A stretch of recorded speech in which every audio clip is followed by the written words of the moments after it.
Asal-usul nama Pulau Irian. Kisah dari Provinsi Papua. Pulau Papua terletak di ujung timur Indonesia. Pulau Papua pada awalnya bernama Pulau Irian. Dari manakah asal-usul nama Pulau Irian? Mari kita ikuti cerita rakyat dari Papua berikut ini. Biak Numfor merupakan salah satu kabupaten yang terletak di Provinsi Papua. Kabupaten Biak Numfor terkenal dengan pantai dan wisata selam yang indah. Menurut cerita rakyat, nama Pulau Irian bermula dari kabupaten ini. Dahulu kala, di Desa Sopen, Kabupaten Biak Numfor, ada sebuah keluarga yang memiliki beberapa anak. Salah satu anak itu bernama Manana Makardi. Namun, sekujur tubuh Manana Makardi dipenuhi penyakit kudis. Ih, bau! Teman-teman, jangan dekat-dekat dia, bau! Maaf. Teman-temannya selalu mencemooh Manana Makardi. Tidak ada seorang teman pun yang mau bermain dengannya. Di rumah, saudara Manana Makardi juga tidak mau bermain dengannya. Mereka justru mengusirnya dari rumah. Manana Makardi semakin sedih. Akan tetapi, dia tidak punya pilihan. Dialah yang harus menyingkir. Ia pun pergi ke arah timur hingga bertemu sebuah pantai.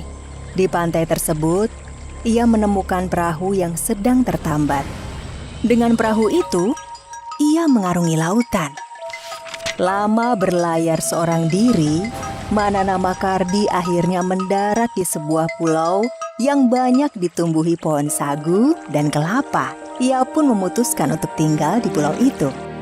Setiap hari, Manana Makardi memangkur sagu sampai menjadi tepung sagu. Dari tepung sagu inilah Manana Makardi mengolahnya menjadi makanan. Selain memangkur sagu, Manana Makardi juga menyadap nira kelapa. Suatu sore, Manana Makardi terkejut lantaran bambu untuk menyadap air nira tiba-tiba kosong. Ia kesal sekali. Malam harinya, Manana Makardi memanjat pohon kelapa. Ia duduk di atas pohon untuk menunggu pencuri air nira. Namun, hingga larut malam, si pencuri belum juga datang. Hingga menjelang pagi, ketika Manana Makardi sedang pura-pura tertidur di pohon kelapa, sesuatu yang bersinar dari langit mendekatinya.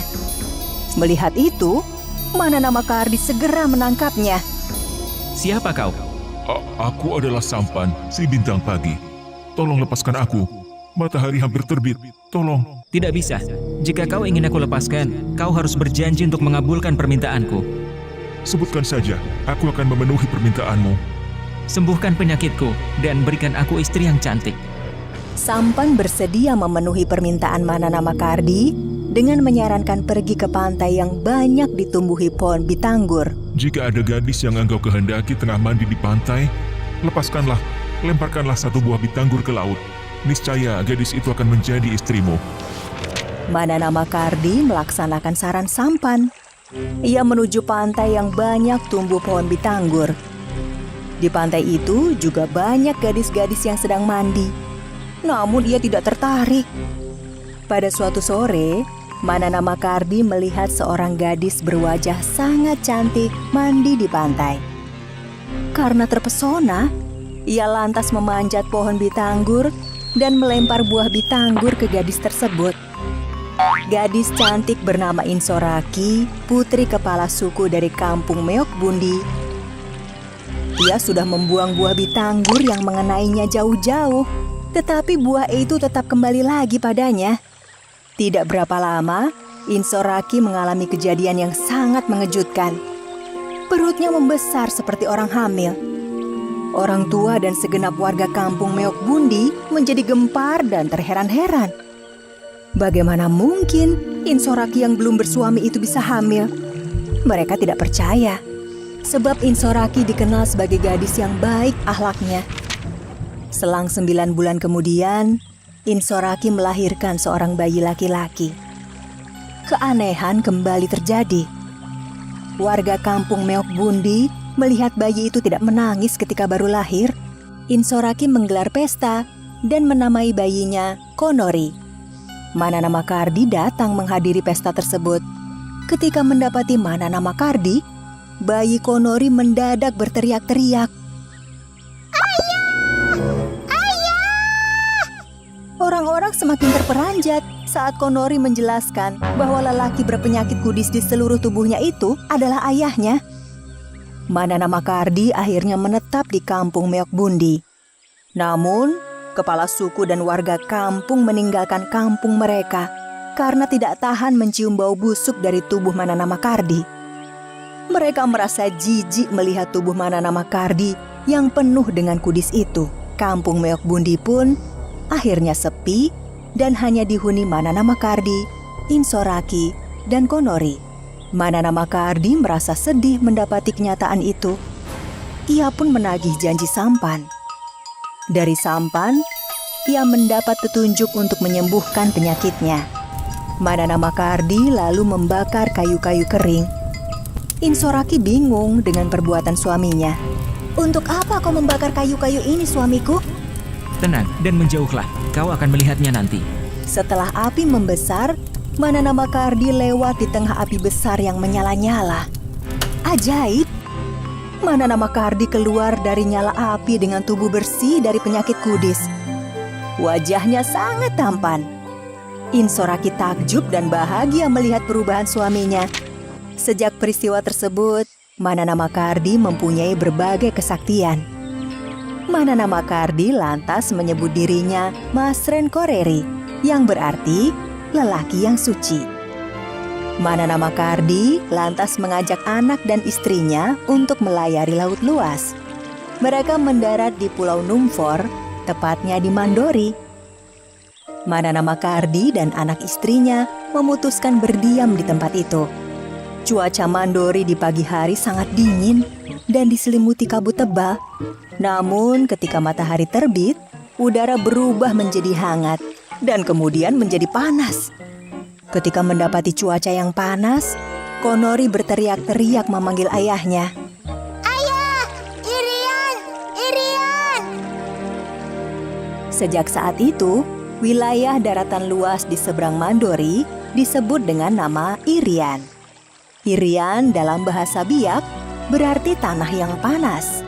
Namun, ada juga yang memaknainya sinar matahari yang menghalangi kabut di laut. Daratan tersebut kini bernama Papua, yang berasal dari kata Sub-i Papua, yang artinya tanah di bawah matahari terbenam. Sebab orang Biak melihat Pulau Papua di sebelah barat, seperti tempat matahari terbenam. Asal-usul pohon kelapa. Cerita dari Provinsi Papua. Pohon kelapa merupakan jenis tanaman yang hampir semua bagiannya memiliki manfaat bagi manusia. Tanaman yang memiliki nama ilmiah Cocos nucifera ini termasuk tumbuhan tropis dan bisa ditemukan pada hampir semua wilayah di Kepulauan Nusantara. Pohon kelapa memiliki cerita tentang asal-usulnya yang merupakan cerita rakyat dari suku Asmat, Provinsi Papua. Suku Asmat merupakan salah satu suku di Indonesia yang terkenal dengan keahliannya membuat berbagai jenis ukiran kayu. Pada suatu waktu yang lampau, tersebutlah seorang anak bernama Sipriu. Tidak seperti anak-anak suku Asmat lainnya, Sipriu sangat manja kepada ibunya. Anak-anak seusia Sipriu biasanya sudah mulai belajar berburu ke hutan dan mempelajari berbagai keahlian lainnya. Sedangkan ayah Sipriu adalah seorang pemburu handal. Setiap kali berburu selalu mendapatkan hasil.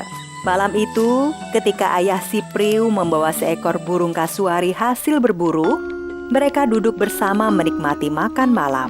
Sipriu, sudah saatnya kamu mulai belajar berburu dan belajar berbagai keahlian lainnya. Tapi Sipriu masih kecil. Dia belum saatnya berburu.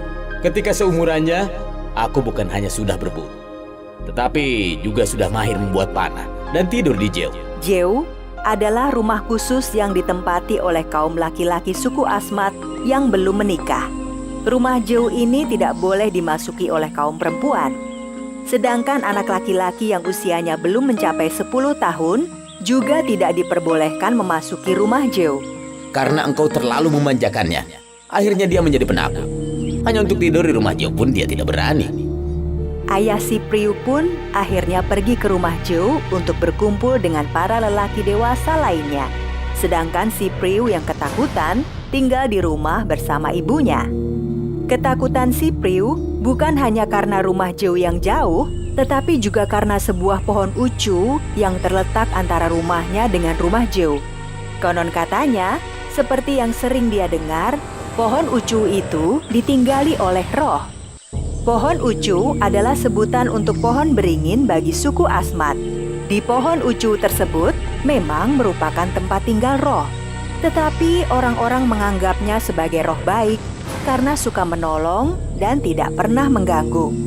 Meskipun demikian, Cypriu yang penakut tetap tidak berani berada di dekat pohon ucu itu, bahkan pada siang hari sekalipun. Dan pada hari itu, Mulai nanti malam, Cypriu harus tidur di rumah Jeu. Sebagai ibunya, kamu jangan melarangnya, karena hal itu akan melanggar adat. Tentunya kamu tahu akibatnya jika melanggar adat suku kita. Aku dan Cypriu bisa dihukum oleh para tetua adat. Aku tahu anak ini sangat penakut, tetapi di rumah Jeu, dia akan mendapatkan bimbingan dari para tetua adat. Aku pun sangat malu punya anak laki-laki yang penakut. malam harinya, Cypriu dan ayahnya pun berjalan menuju rumah Jeu melewati pohon ucu. Ayah, aku takut sekali. Penghuni pohon ucu itu roh baik. Tidak usah takut. Setelah Cypriu dan ayahnya melewati pohon ucu, sepasang mata melihat mereka dengan keheranan. Kenapa anak itu takut sekali? Padahal selama ini aku selalu berbuat baik kepada orang-orang. Di dalam rumah Jeu, seperti biasanya, para tetua adat akan memberikan petuah-petuah maupun cerita mengenai perang atau dongeng-dongeng yang membesarkan semangat para pemuda. Sayangnya, Cypriu yang ketakutan tidak sempat mendengarkannya.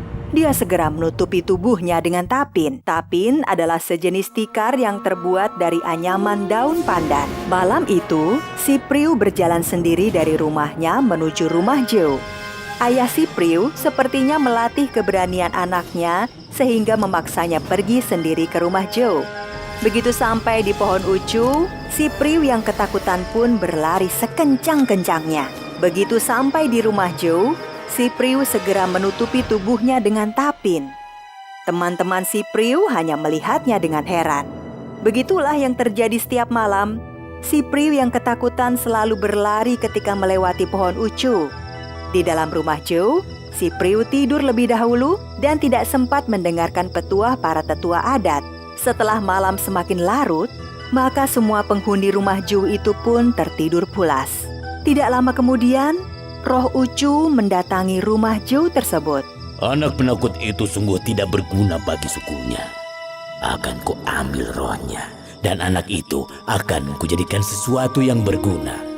Tidak hanya bagi sukunya, tapi juga manusia lainnya. Roh ucu itu pun masuk ke dalam rumah Jeu dan membawa pergi roh Cypriu. Pagi harinya, Apakah kamu melihat Cypriu? Kenapa dia tidak terlihat? Cypriu masih tidur. Tidak biasanya dia bangun terlambat. Setiap pagi dia tidur paling cepat dan bangun paling awal. Tolong bangunkan dia. Cypriu! Cypriu! Bangun, hari sudah pagi. Cypriu!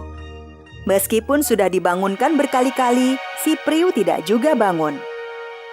Melihat keanehan tersebut, teman Cypriu segera memanggil para warga suku lainnya, termasuk ayah dan ibu Cypriu. Mereka pun akhirnya menyadari bahwa Cypriu telah meninggal dunia. Ayah dan ibu Cypriu pun dilanda kesedihan yang amat sangat. Cypriu yang ternyata sudah meninggal itu pun segera dimakamkan. Seluruh warga suku sangat heran kenapa Cypriu tiba-tiba saja meninggal.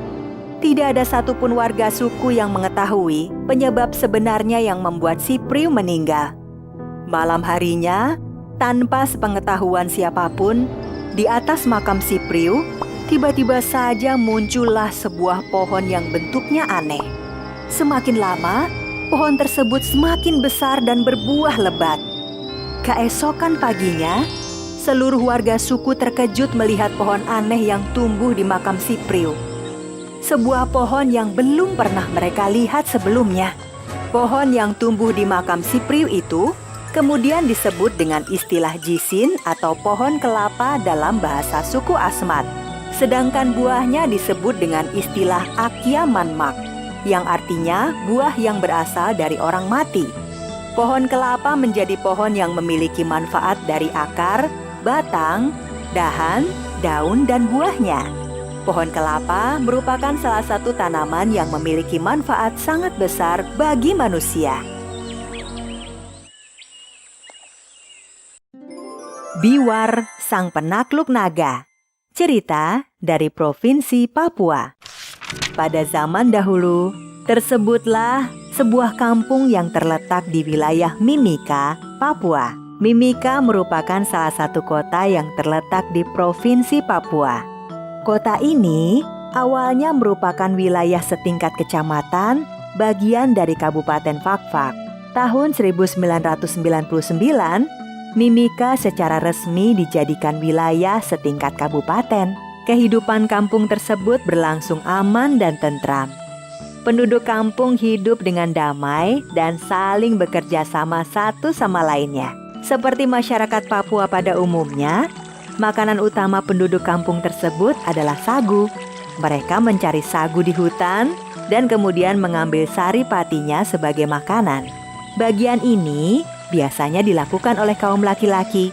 Setelah menebang pohon sagu, mereka akan merebahkan dan mengulitinya untuk menumbuk hati sagu yang ada di dalamnya. Hati sagu yang ditumbuk dengan menggunakan pangkur akan menghasilkan remahan seperti ampas kelapa. Inilah yang disebut dengan sagu. Selanjutnya, proses pengolahan sagu biasanya akan dilakukan oleh kaum perempuan. Sagu yang berada di wadah khusus kemudian diperas. Air perasan inilah yang mengandung sari pati sagu dan dibiarkan hingga mengendap. Setelah dibiarkan setidaknya sehari semalam, maka akan terlihat endapan berwarna putih di wadah khusus karena air di atasnya sudah menjadi bening. Air yang sudah bening itu dibuang hingga hanya endapan sagu yang tersisa. Endapan sagu tersebut dibentuk bulat menyerupai bola dan dimasukkan ke dalam wadah yang disebut tumang. Suatu hari, persediaan sagu sudah menipis. Beberapa warga, baik laki-laki maupun perempuan, dengan membawa 10 perahu kecil berangkat ke hutan mencari pohon sagu. Perjalanan mencari sagu membutuhkan waktu yang lama dan melintasi sungai di antara jurang dan hutan nan lebat. Tiba-tiba, seekor naga yang sangat besar dan menyeramkan menghadang rombongan para pencari sagu tersebut. Naga menyerang 10 kapal itu dan menewaskan semua penumpangnya. Ternyata tidak semuanya tewas. Seorang perempuan yang sedang hamil justru berhasil selamat dari amukan sang naga. Perempuan itu berenang ke tepian dan berlari masuk ke dalam hutan. Setelah lama berlari, perempuan tersebut menemukan sebuah gua. Karena merasa sudah aman, dia memutuskan beristirahat. Tidak mungkin bisa pulang, akhirnya perempuan tersebut memutuskan bertahan hidup sendirian di hutan. Untuk makan sehari-hari, dia mencari umbi-umbian atau buah-buahan. Beberapa bulan kemudian, perempuan tersebut melahirkan seorang bayi laki-laki. Bayi laki-laki itu diberi nama Biwar. Perempuan itu mengajari Biwar cara menanam ubi hingga berburu. Biwar juga membantu ibunya membuat rumah honai sehingga mereka tidak lagi tinggal di dalam gua. Seperti hari-hari sebelumnya, pagi itu Biwar bersiap untuk berburu. Ibu, aku akan pergi berburu. Doakan aku mendapatkan hewan buruan yang cukup. Iya nak, tapi jangan lupa pesan ibu. Kamu jangan berburu di dekat sungai besar sana. Biwar merasa heran karena ibunya selalu melarang dia mendekati sungai besar itu. Ibunya tidak pernah memberitahu penyebabnya, sehingga membuat Biwar penasaran.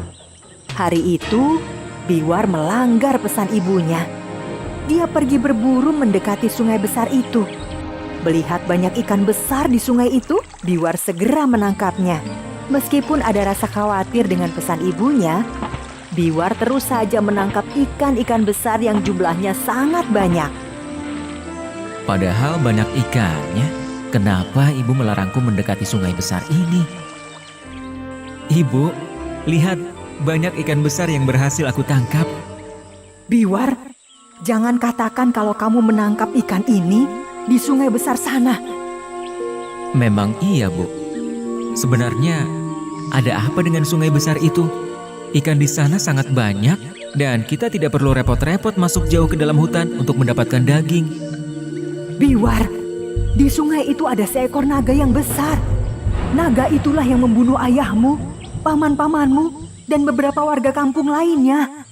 Ibu Biwar pun menceritakan tentang perjalanannya mencari sagu. Naga besar yang menyerang mereka hingga akhirnya terdampar di hutan sendirian. Biwar yang mendengar cerita ibunya pun menjadi sangat marah. Biwar yang marah bertekad membunuh naga itu. Namun sang ibu mencegahnya. Namun Biwar tetap bersikeras. Apakah ibu tidak ingin kembali ke kampung? Jika aku bisa membunuh naga itu, maka kita bisa kembali ke kampung melalui sungai besar itu. Ibu Biwar tidak bisa lagi mencegah keinginan anaknya. Pagi harinya, Biwar yang sudah bersiap memburu naga berpamitan kepada ibunya. Ibu, doakan agar aku selamat dan kita bisa kembali ke kampung halaman. Meskipun sangat khawatir, Ibu Biwar pun terpaksa melepas kepergian Biwar untuk memburu naga. Biwar pun sampai di pinggir sungai. Dia berdiri di tebing dan mengamati sungai besar di bawahnya. Naga, keluarlah kamu! Aku datang untuk menuntut balas! Naga! Berkali-kali Biwar berteriak memanggil naga itu. Air sungai yang tenang tiba-tiba bergejolak. Dan muncullah seekor naga raksasa di depan Biwar. Hei bocah, siapa kamu? Ganggu tidurku saja. Namaku Biwar. Kamu telah membunuh ayah dan paman-pamanku kan? Aku datang untuk menuntut balas. Yang mana ya? Aku lupa tuh. Soalnya sudah banyak manusia yang aku bunuh.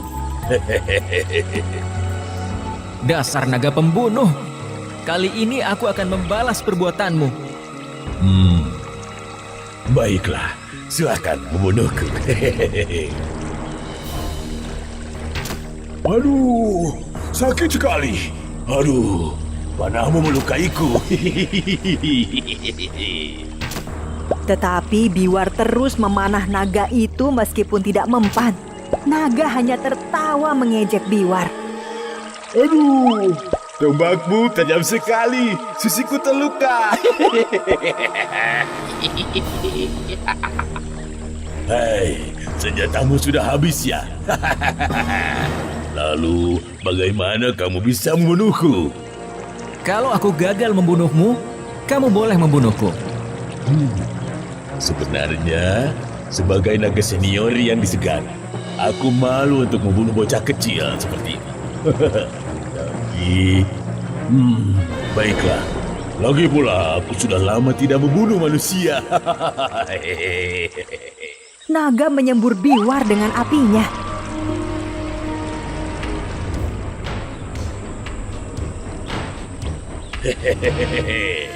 Aku sekarang kamu menjadi abu.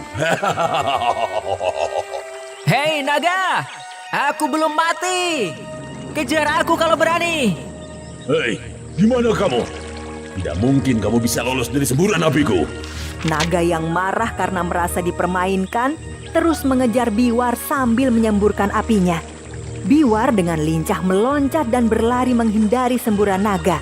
Biwar pun berhenti di samping sebuah batu besar di atas tebing. Di bawahnya, naga yang marah bersiap menyemburnya. Hei bocah, akhirnya kamu tidak kuat berlari lagi ya? Sekarang kamu tidak akan lolos. Ketika naga bersiap menyembur, Biwar dengan segenap kekuatannya mendorong batu besar hingga jatuh meluncur ke arah kepala naga. Batu besar itu jatuh tepat mengenai kepala naga. Biwar yang cerdik berhasil membunuh naga raksasa itu. Tubuh naga raksasa itu pun hanyut di bawah arus sungai. Biwar, Biwar, kamu berhasil membunuh naga itu, Nak. Ternyata Ibu Biwar mengintip pertarungan anaknya melawan naga. Diam-diam dia mengikuti Biwar dan melihat anaknya melawan naga itu. Bagaimanapun, seorang ibu tidak akan tega membiarkan anaknya sendirian menghadapi bahaya. Setelah naga itu mati, Biwar dan ibunya pun kembali ke kampungnya. Biwar dan ibunya berhasil kembali ke kampungnya. Warga kampung yang melihat Ibu Biwar sangat terkejut melihatnya. Ibu Biwar menceritakan tentang serangan naga, hidupnya di tengah hutan, dan memperkenalkan anaknya Biwar kepada warga kampung.